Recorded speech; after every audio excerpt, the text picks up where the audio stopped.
Hey guys, today I'm taking a look at the Blusmart Wi-Fi Sj5000. Real quick, try to do a real quick overview. This is basically the box that it comes in, and a lot of specifications on the back. Those you can actually look on the Amazon specs to get all the specifics, but I just want to go over some of the accessories. It of course comes with a waterproof case, and this works just like the GoPro does as far as closing it and opening it. It's very similar. Just push that down there. You can see the little arrow there. If you lift up on that, push back just a little bit, lift that up, you have access to the case. Don't forget to take off the protective covering on the screen on that. Oops, sorry. You have the standard GoPro mount style here. Included with this is a manual. There is a PDF manual with more up-to-date, clearer instructions in case this isn't something that works for you.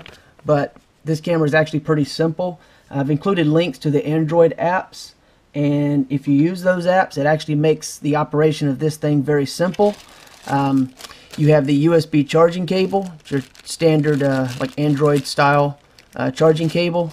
You have a mount that will give you a little bit of, well, it's a little bit of an angled mount. It gives you a little bit of a height adjustment rather than the more flat adjustment. You have the frame. You have a tripod style mount, the frame there, like the GoPro. And of course, you can tighten it up by using this, just like you do with the GoPro. You have zip ties, which you can utilize if as needed. I've never found a need for them. You have two of the 3M adhesive backed mounts. One is rectangular and one is more of a rounded rectangle style. So those two mounts are included. A wrist strap is included, which is nice. And of course you have a multi-point or multi-articulating style mount, so you can actually dial in a very specific angle and direction from both ways. Both axes are covered, so that's really cool.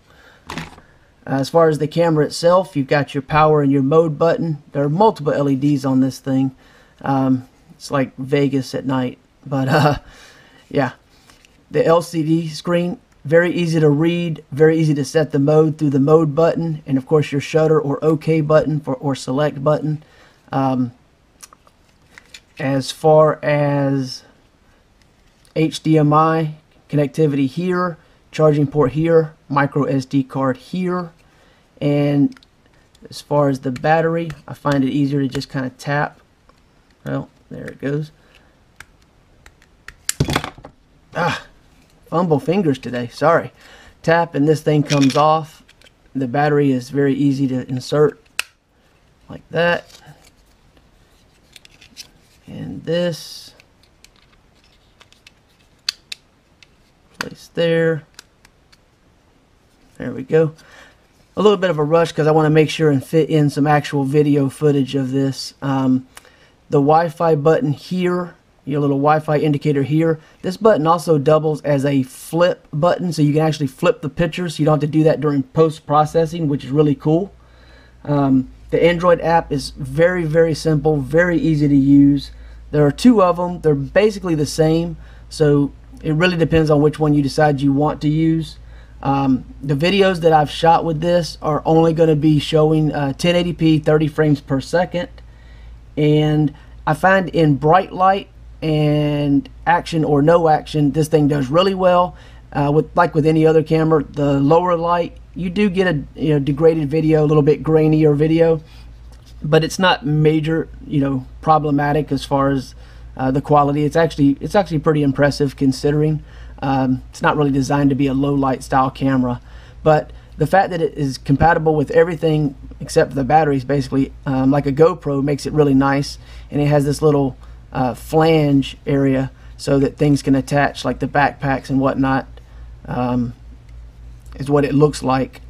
I've not tried to attach anything using that, but as far as like the frame and all the different mounts and whatnot, they're interchangeable, and I use those with the parts I have with my GoPro, which makes it really nice.